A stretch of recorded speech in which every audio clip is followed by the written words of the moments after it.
Power once stated, they have no idea what it's like to live your life between two lands and be the bridge between two countries.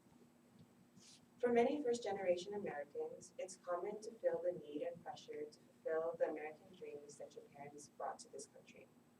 As a first-generation Nigerian American, this has been the case for me.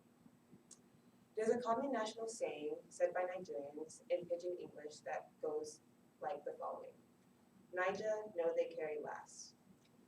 This shows the expectations placed on a Nigerian solely for their ethnicity.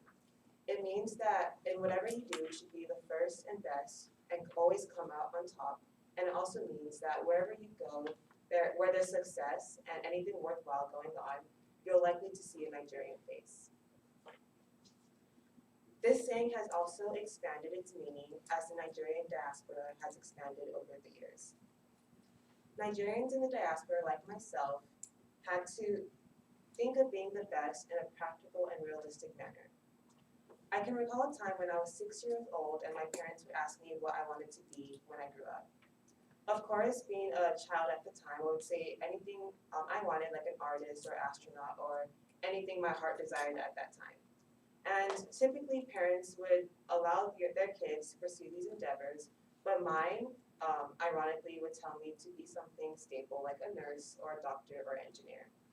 And of course, looking on the outside in, it's easy to see how someone can be resentful of their parents by this.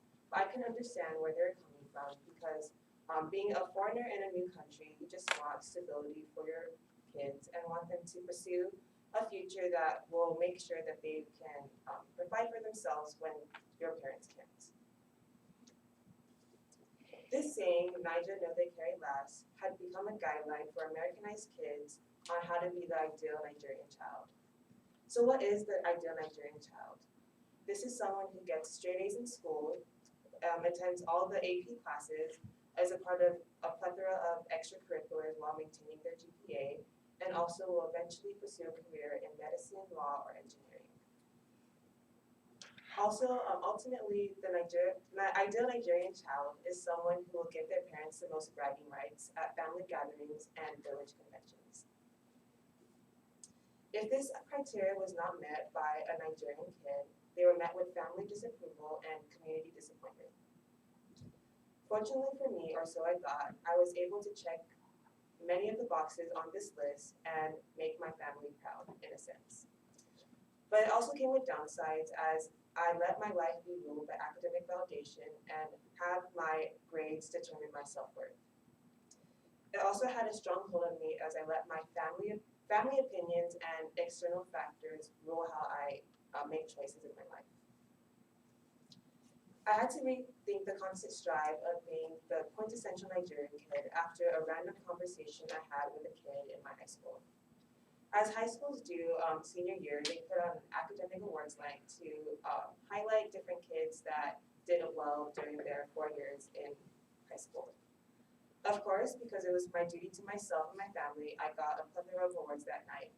And after that awards night, a kid came up to me congratulating me for all my success and said something along the lines of this: "Congrats, you did so great during high school. How you work is like a robot." A robot. This noun he used to describe me was very off-putting to me, but after I analyzed this conversation, I saw the duality of this term. In his perspective, he referred to me as a robot because it seemed like I was always on the go and I was programmed to be a person that a lot of parents would want for their kids. But for me, him describing me as a robot took the humanity and what makes me human out of my personality and my character. I generalized this conversation to the plight of many first-generation Americans because you're always on the go and always striving for success and a stable future, you tend to neglect to live in the present.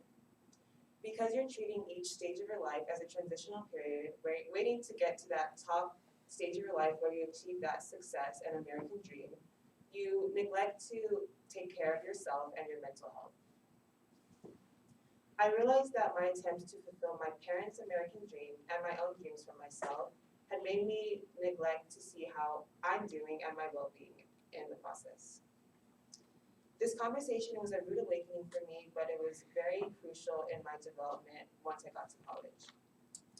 It helped me start putting a prioritization of my mental health and realize that whatever I achieve and how much success I get doesn't matter if I am not okay internally. Today, I'll always be grateful for all of the values and work ethic instilled in me from my Nigerian background.